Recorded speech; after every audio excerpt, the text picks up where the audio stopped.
to the Changing Narrative podcast. This is Kim. This is Lam. What up, world? What up, Lam? Hey, Kim. Just here reflecting. Yep, good to be back, man. Yes, yeah, man. It's great to see you back. But this quarantine life, man, it's been tough. It's been tough. Almost, a month now? Yeah, not more than that. Because we started on about March 15th. Yeah, you're right. You know what I mean? Right. So it's been pretty tough. But so tell me, man, what's been the most surprising thing? Or what's some of the things you have learned going through this quarantine life? Man, I can say that we've been tricked. That's what it seems like, right? It feels like we've been tricked. For mostly, America has been exposed, man. About everything, right? Everything. The exceptional nonsense that we've been pushing to the world for the longest. Yeah. We can't even get testing done. Tracing. We can't even find PPEs for our nurses and the frontline people. We can't even stay in house. We now our crazy governor is talking about opening up the state, going against reneging on his own stay at home order for this Friday. So we ready to go. We talking about barbershops, massage parlors, gyms. All these entities that you cannot emphasize or practice social distance. Ain't no way. And this is in the midst of our cases going up. Skyrocketing. Debts going up. Skyrocket. He doesn't care. But you know what I think it is, though, to keep it real with you? I think what he's looking like, because tomorrow the unemployment number is going to come out again, and another 5 million people are going to be on unemployment. So you're going to have about 30 million people in 3 weeks that is unemployed. So he's looking at it like this: I don't have enough money to pay all these folks on unemployment. In addition to that, as far as what I can see, the disease is affecting mostly African Americans, people of color, more than the other kind. Mm-hmm. So I'm gonna roll the dice on that, man. And it just exposed how really these people think. They really don't have or care about the unfortunate or the people who are poor, so to speak. They don't. They really don't care. It's all about bottom line. It's about the money. It's about the money. And what I'm trying to explain to people is like, my man, if you send people back to work or to a restaurant and that person catch that disease at the restaurant, he's suing. If the person gets sick at a job from another employee, that person is suing. There's no way a business can stay open if there's anyone is sick coming into your entity. It just can't work. They're going to set us back. That is if people actually get out. That's if people actually listen to the. But come on, man. You know the red hats going to go out. They will. They'll go out. That's not even a ifs or buts. The red hats will be out there just going against the grain. And you see how these fools are already protesting in front of these government houses and so forth, and they're blocking traffic where ambulance and first responders got to go out and help people. Right. They can't even get to the folks who are actually sick, dealing with these idiots on the streets, man. Yeah. So all that, man. I mean, we've always known there's been a divide in the country. We always knew that, but these quacks are off the chain. They're off the chain. You know what I'm saying? They're just doing too much, man. So for me, America has definitely been exposed. I mean, the divide, the poor leadership, everything. It's just our priorities is just off, man. We talk about building a wall and the finance and military, spending all this money in the military. You can't shoot this virus, man. No, not at all. You understand what I'm saying? I'm watching these idiots going down to the courthouse trying to protest with guns and machine guns like they're going to shoot the virus. Like, what are these people thinking about? I have no idea. This is how stupid these people are, man. Like, for real. That's crazy. Another thing that definitely I think we've been exposed on is who really is important. That's the other thing. You know so all these people with these nice titles and acting like they're who whoop to woo at their job and all this nonsense, man. None of that, man. You're non-essential. They're at home, just like you and I right now. And it's not just them. It's the actors, the musicians. Everybody. They're non-essential. All non-essential. The real essential, man, are the people who bag your groceries every day. The ones who clean the streets. Delivering your mail. Your Amazon delivery guys, the nurses, your doctors, your police officers, all the people that get paid between $60,000 and below.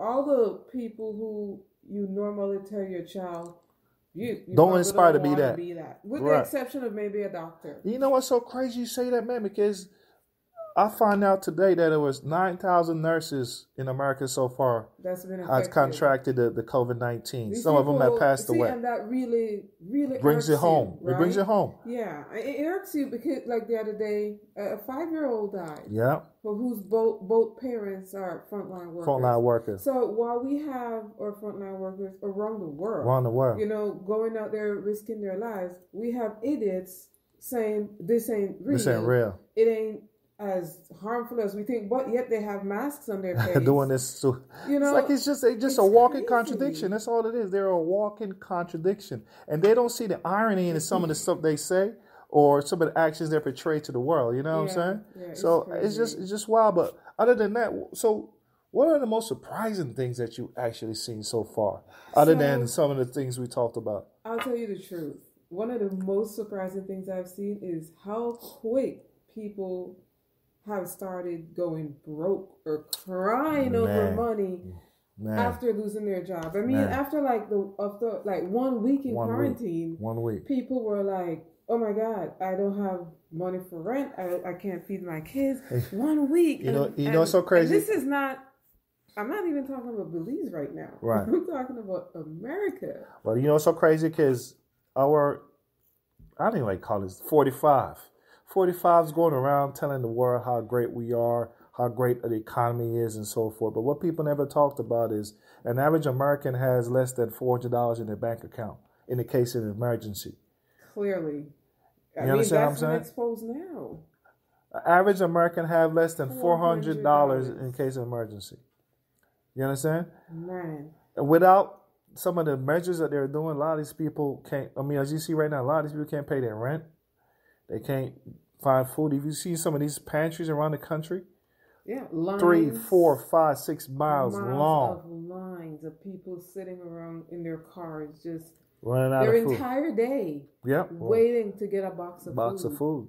Like that, that should drive it home to a lot of people. You know what I'm saying? That should drive it home for a lot of people, man. But for some, man, they think it's still a joke. I just, comparing it to the flu and all that, it's crazy to me. Like people can't see, but yeah, those are some of the things. What about you? I mean, I know we've covered a lot of the main things, but what have you learned from this? Well, for one, like I was going to say, is one of the things that was shocking to me was to find out here in the United States, with all the money and prestige and wealth, we only have 1 million beds for people to start out with. Hospital beds. Yes. We don't have the ability to, because we have become a marketing company, a marketing and branding company. We have no manufacturing. So we're relying on China and places around the world for all on manufacturing, whether it's simple stuff as swabs for your nose. Not even that we're making here. We're not even making that.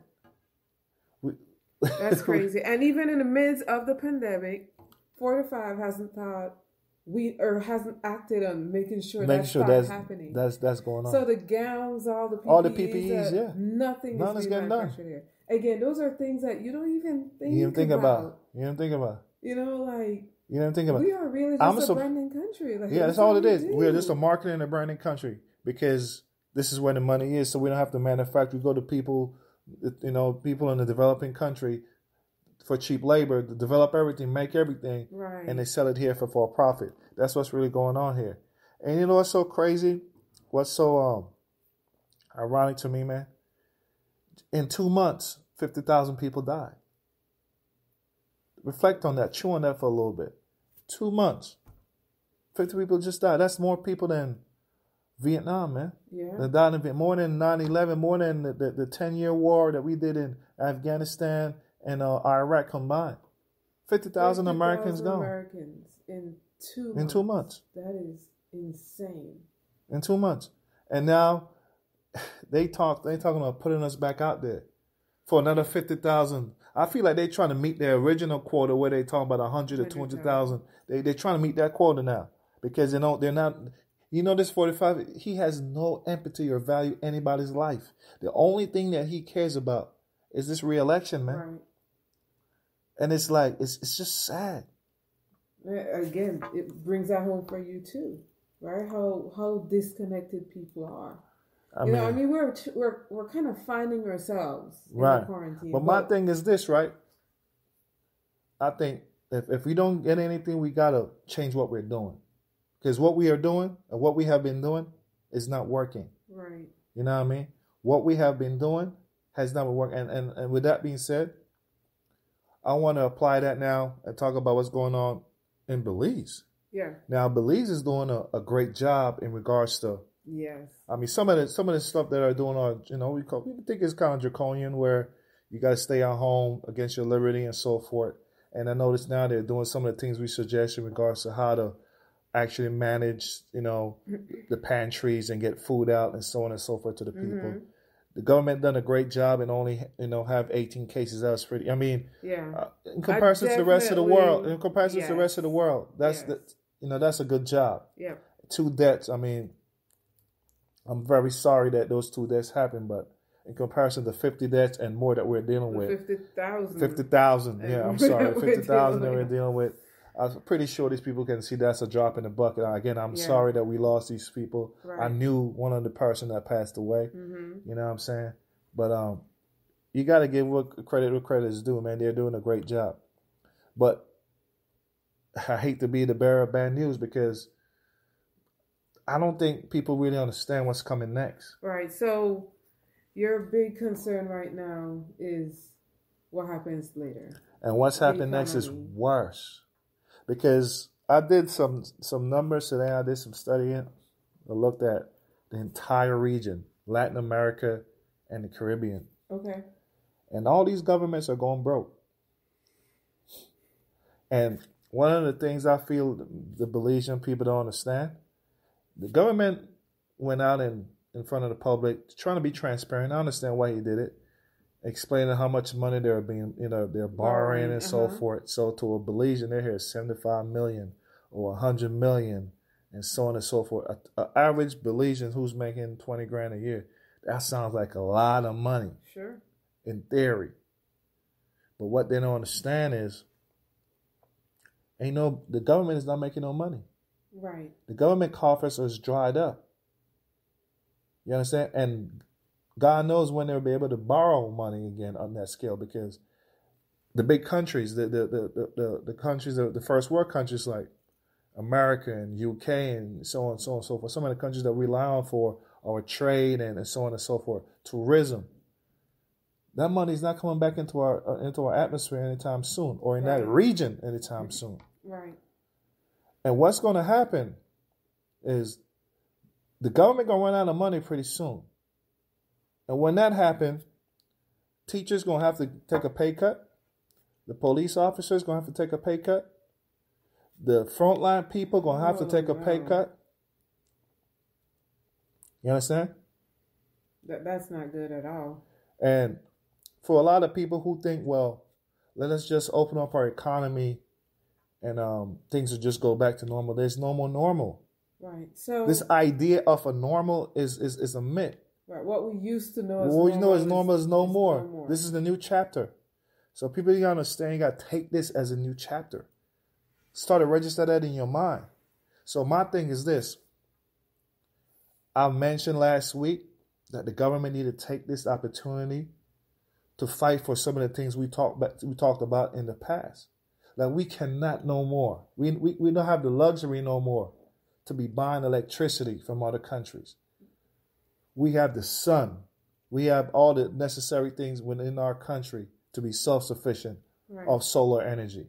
They need to push towards solar energy. Belize need to be a self-sufficient country after this all said and done, this whole pandemic, is washed away. We need to be a self-sufficient country, meaning we need to provide our own electricity. We need to be able to feed our own people with, our farming game need to step up big time. You understand? Our people need to start to take care of themselves, man. All the drinking and smoking and not having a good immune system. Mm-hmm. That is just as valuable. Yeah. We need to get back into the skill of learning how to farm and be self-sufficient as Belizean. We need to get out of this nonsense of trying to catch up with what's going on up here and see how we can be self-sufficient down there. And if you don't do anything else based on this situation, that should be the thing that come out of this situation, where we are now going to focus on, as Belizeans, how are we going to be self-sufficient? Right. You understand what I'm saying? I see definitely on a long-term basis that is crucial, but I want to know now, like, what do we do now? You just told me that government's running out of money. Pretty sure the story is bleak. Frontline workers will their salaries will be at risk, and that's a problem. That's the story is bleak. Problem. So the story is bleak. The end of the month is when this is supposed to. You're talking too close. So let's put it in perspective. Okay. I'm not talking about right now, like this month, next month. I'm talking about when August, September rolls around. Mm-hmm. When you got to send your kids back to school. For most people, they got high school kids. High school now is charging people over $1,000 just to register to go to school. School fees are due. Books, bags, the whole 9 yards. Yeah. You know what I'm saying? Multiple kids. The problem is you don't have a job that's going to be paying you to be self-sufficient to do any of those things. You understand what I'm saying? Yep. So, for example, because the money is drying up, a lot of small businesses will close their doors because of this. And the ones who are open, right, the ones who are fortunate to beat this, their customers will cut in half. Because even if you open up your doors tomorrow, where are your customers going to find money to pay for your goods? Explain that to me. That's true. You're talking about a country who never saved, ever. Ever. Never saved. Right. Anything. That's crazy. And at what point we going to have a serious conversation about where we're going to go from here? Because I am telling you right now, I'm talking about the entire region. For one, gas price, the gas period, oil has crashed. So right now, a stick of gum costs more than oil. Yeah. That's good. You understand what I'm saying? Oh my God. And a lot of these countries in that region, we're talking about Chile, Argentina, Brazil, Venezuela, all these countries depend on oil. Trinidad, they all depend on oil. You understand what I'm saying? Yep. Then we're talking about just tourism. That's what we depend on. All of them depend on that. I'm talking about the entire region. Yeah. Depends on that. Then we're talking about trade. Ain't nobody buying your goods no more, man. Ain't nobody buying your sugar. Ain't nobody buying your cattle. None of that. You understand what I'm saying? Mm-hmm. That's going to be dried up. So tell me. Oh, by the way, investors, foreigners, the planes are not even running. No.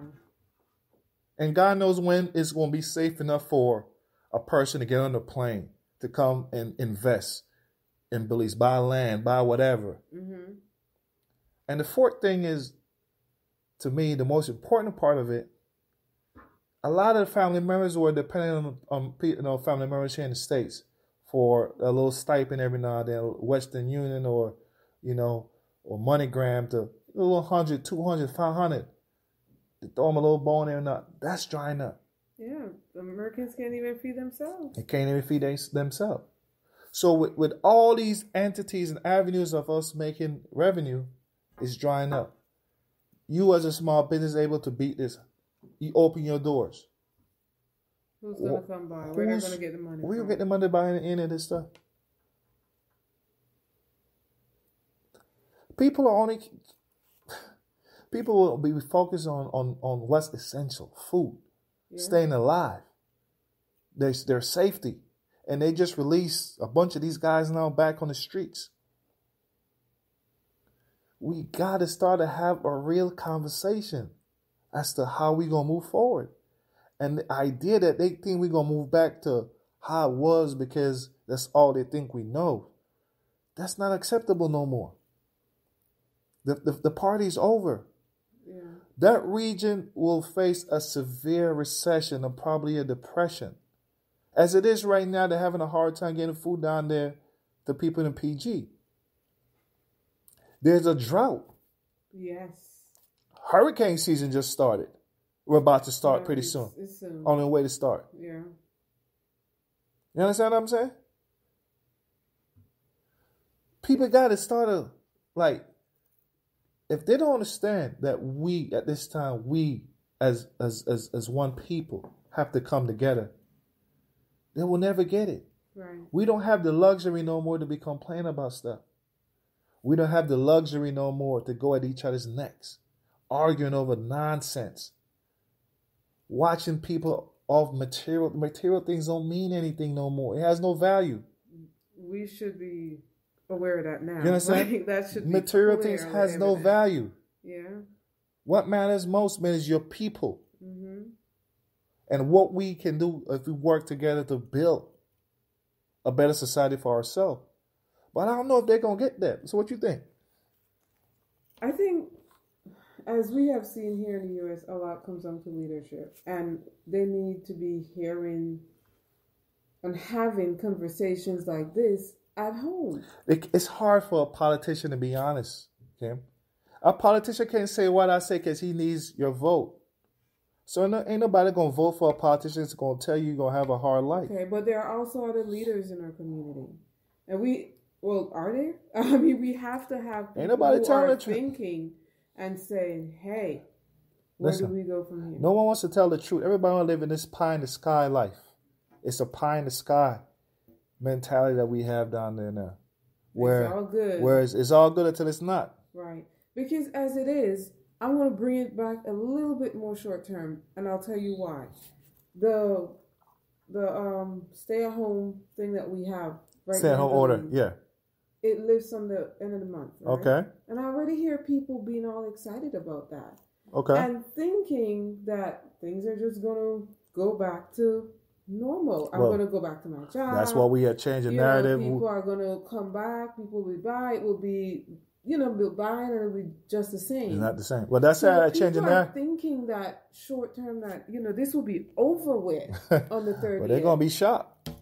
But here at Changing Narratives, we are always ahead of the curve. We're trying to find solutions and trying to give them ideas. And that's what I like about our show. We trying to stay ahead of the curve so that they understand. It's never going back to that, man. And I think you need to say that again because especially since we weren't that severely affected by the virus itself, people aren't thinking, well, from an economic standpoint, we're never in the same shape as just about. We are never going back. We are never going back to what they think normal was. At no point. People gonna have to start to bite and swallow a sour pill pretty soon. Your government is running out of money. The entire region is running out of money. When I say the region, Central American and Caribbean is running out of money. And I repeat it again. It'll be hard for you to do trade. No planes are coming anytime soon. Trump just signed a 60-day ban on all foreigners into the United States. Period. You understand what I'm saying? Period. Right. Europe is not flying down there. Where's it in transit? So tourism is dead. Tourism is dead. Investment is dead. So basically, what are we going to do right now is rack up a bunch of debt. Now, what we're doing now, we're mortgaging the future of our young kids right now. So all this money that is being borrowed is our kids' money. They're going to have to deal with this. I get it. We have to restart the economy. And that circles back to a suggestion that you made last week on our show. The only way you can... We have to restart. Listen, man. Like I stated last week, the only way you can restart your economy, you got to substitute money. You have to substitute money. And the way you substitute money is to use vouchers and use physical cash for emergencies. So we have a credit system. We have a credit system that the government creates by using vouchers. And the way they're doing it right, they took some of my advice and they're doing it right now in regards to the pantry program, where you can buy a pantry for $12 and the government is subsidizing most of it to the people. That's what you're supposed to be doing from the start. From jump, yeah. You need to do that on a larger scale so you can sustain it for a long period of time. Right. But like I stated before, you still can't have people paying all their bills. People with their mortgages, with their loans for their business and so on and so forth. So then all that got to be forbearance. They have to work with the banks. That's what I've been saying. Right. But they're not doing anything to the banks because the banks are all privatized. And for some odd reason, I don't understand how is it that they don't understand people can't afford to pay this. We go be in pain until there's a vaccine. Right. And that's another maybe 18 months. Another year or so. Right. So my thing is, it just feels a little scary, you know. It's going to get what happens. People next? think like this is bad now. They don't understand what's coming next is 10 times worse. Because they will not listen. When the government runs out of money, okay, when that happens, he gonna be forced to cut stuff, and he gonna have to sit down and choose what he thinks is a priority at that point. Because he still have loans that they took out, all these big loans that they took over the years, and those are still there. These investors, the investors don't want to hear no nonsense. They want their money. You understand what I'm saying? And you cannot borrow your way out of this situation. We already built our credit back to a certain limit. Our credit is already maxed out down there. So let's get real. Let's talk about some real stuff. What are we willing to do to sustain ourselves for the next year? Are we going to learn how to farm again? Are we willing to learn how to get along with our neighbor, realize that we need our neighbor much more than we thought? Are we going to get away from the bickering and the negativity and all this nonsense that we're doing and come together as one people? Because that's the only way I can see ourselves do this. Mm-hmm. I listen to some of these guys talk, man, and some of the stuff they're saying, and I realize that these guys don't have the answer. They're not really thinking clearly. They're still doing some of the same dumb stuff. Right. Hence the reason why I've been pushing out ideas for them. They're thinking business as usual, and it's not usual time. I mean, listen, I'm pretty sure the people who are in charge are seeing the numbers. They're seeing what's going on around the Caribbean. Yeah. And they know ain't no way they can sustain pain for 400,000 people to live for a year off the government. No. Not even at their $75. It doesn't matter how much. And the people have a misconception too that a lot of people think, well, we pay taxes, so the government should take care of this. But my man, the government is broke. Like that, understand that part of it. Your taxes was great, but your taxes is not enough. It's broke. People that's why I think that the government of these should have explained to the people how the money the money that they collect is being broken off, how it's being spent. They got to pay for the nurses and doctors, the teachers, and everybody else. They got to pay for all those loans that they took out years ago with high interest that are now due. Right. You understand? They got to keep all the essentials going. You know what I'm saying? So all of that got to be taken care of before they take care of you. Oh, man. And that's the part people are not understanding. Yeah. They think, well, listen, but like I said, I hate to be the bearer of bad news, but I'm going to be honest. It's going to be a tough year. Belize and that entire region will face a severe recession. And for some countries, it might be a depression. And the crazy part about it, nobody's going to come and help you. You're on your own. So as Belizeans, I'm going to repeat it again. We need to come together as one people. We need to go back to the fundamentals. We need to get back to learn how to farm for ourselves. We got to get back how to, you know what I mean? Get a barter system going. The barter trade. Mm-hmm. How to, not only that, how to get along with each other. Yeah. Just start there. The crab in the bucket syndrome has to go. Them days is gone. Yeah. It's gone. And it's good that you're saying this now because I'm telling you, a lot of people are looking forward to the end of the month. Thinking it's going to be all sunshine and roses at that point. A lot of people don't want to take time to understand how economics work either and what's real from what's not. You know what I mean? They want to get amongst themselves and get into a pissing match and who's right and who's wrong. But the numbers are the numbers. The numbers don't lie. That's right. And somebody going to have to explain to me where this shortfall going come, where this money going to come from. Right. Man. So, you know what I mean? Again, I gave them solutions. Yeah. It's up to the government to want to do it, but you have to substitute money. You have to substitute money. Money at this point will be just as worthless as oil. Because you won't have enough to take care of your people. If you don't have a creative mind and how you going to get around it, you're going to be stuck because you won't have enough money. And all you're doing right now is running up the debt to what's unsustainable. Right now, we're already 100% of our GDP. This is what I'm trying to explain to people. Belize is in debt where we are spending 100% of what we bring in. It's going towards our debt. And we're going to the devastation is going to be 10 times what our debt is. Think about that. Our debt right now is about $2 billion. Put it in perspective. Our debt right now is about $2 billion. Because of this situation right now, this would cost Belize at least $20 billion. Oh my gosh.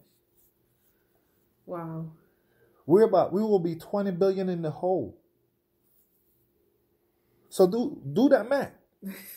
I don't want to.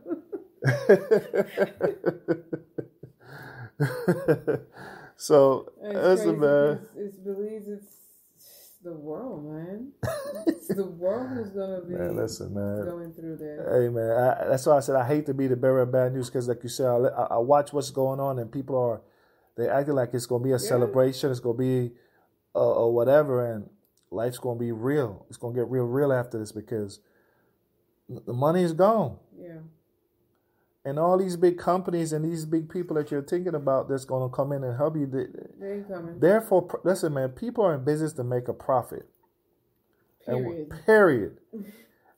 And that motivation will not stop because there's a recession or we're supposed to feel sorry for you. So get that out your mind one time. You know what I mean? Stop thinking people are going to be feeling sorry for you because there's a recession. The entire world is going through this. Yeah. So let's figure out a way how we going to first how to work together and put our minds together and find solutions that I know we can do to get through this. Because I know we can get through. We have enough resources down there to do it. Mm-hmm. But I don't think we have the creativity and the leadership that's willing to tell the people what they need to do. You know what I mean? People need to go back again to cooking. You know what I mean? Farming. Bartering. You know what I mean? Transportation going to be down for a while. So just, you're going to need your respect. Right. I'm saying it over and over. So we got to have the real conversations. And it's a reality check. People just need to start being realistic that come the end of the month, things are not going back. Your life, it's a new normal. Their life forever will be changed. Yeah. The schooling system. So let's get down to some business. So some of the things that needs to change right now. Some of the things that I think they need to change right now. Schools need to start to be online. Need to go online altogether. The way it is right now. The education system needs to go completely online. And that's a new industry that we can develop where millions of jobs can get into that. Developers, people who are computer savvy and so we can have a new a whole new genre. I mean, I'm going to say genre, but a whole new industry of computer giants because of this new situation. So let's push for our education to be online. Get these people into the habit of doing everything online because that's where the world is today. This is the opportunity for that. Our electricity, we cannot afford to buy electricity from anywhere else in the world no more. We got to be self-sufficient now. We got to use the solar, the sun that's shining upon us every day. Mm-hmm. Go full solar. This is that opportunity to do that now. Right. We also have the sea. And the sea. You know what I'm saying? Mm-hmm. The third thing, fossil fuels will be the thing of the past. Our consumption of oil will drop dramatically. Hence the reason why you need to speed up the process of going solar. Yeah. And green energy. Yep. Our cars now need to be running off a battery instead of a combustion engine. You know what I'm saying? Our politics needs to change. The partisanship is, like I said, this disease exposed all. It doesn't care what your politics are. Yeah, no. The people only care about solutions. So the big money that you're spending in politics needs to stop. Right. The millions of dollars you're spending on campaigns needs to stop. We have to. You just said, listen, money to the essential. You got to get into an understanding that you got to automatically register people to vote, give everyone's ID for free. You understand? Automatic. If you're 18 and over, automatically register these people to vote. Give them an ID. Have a debate between the two top candidates. Mm-hmm. Set a day to vote. Make that a national holiday and just go vote. Quit all the spending on commercials and all this nonsense. People are savvy enough to know who they want to vote for without all that. You don't need to do all that. Yeah. That's true. We got to be more smarter with our money. You know what I'm saying? Yeah. So that's what has to change also.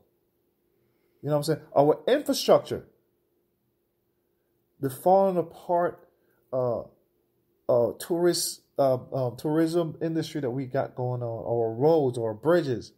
You want a jobs program? You want to boost the economy? Infrastructure. That's right. Rebuild our bridges. Rebuild our streets. Rebuild our hospitals. Implement or put in more hospitals now. We need about 5 or 6 more hospitals. Yeah. You know what I'm saying? Be prepared for this for the next go around. Which means we need more nurses and doctors. No nurses and doctors. And that's a whole new industry. Could boost the economy with that as well, with the people that's billing and the people who are getting the jobs after that. Yeah. Do you understand what I'm saying? We got to start to rethink this thing. Agriculture. Before we worried about trade and all that, we got to get our homegrown people straight first. Yeah. So we got to produce enough food to feed our people. That, and again, with the mindset that it can be a drought or a famine or something that can affect, we still got to be able to, with that habit, we can still feed our people and live comfortably. Right. You know what I'm saying? Yep. And the last thing I'll say, again, the divisions have to stop amongst our people. The senseless killing, the hatred of you know what I mean, the crab in the bucket, the competition, the worry about people's status and how hard they work and how hard they didn't work, and worry about another person's come up. Like, all that has to stop, man. And if they don't get all this from this disease, then I don't know what else we can do. But I can tell you one thing. The same old is not going to work no more. That's right. So. It's a new day. It's a new day. All right, so we just going to have to start having the conversations and preparing. That's you know it. what they say about preparation. Yeah. Failing to do it. Failure to prepare is preparing to fail. That's right. Failure to prepare is preparing to fail. That's right. Straight up. All right, man. This has been great. Yes, indeed. We're going to leave you guys with that. This is Change the Narrative. Take care. Peace. Peace out. All right. What you think? I don't know. My energy get low. I low in the whole in the yarn. Hope you get this show.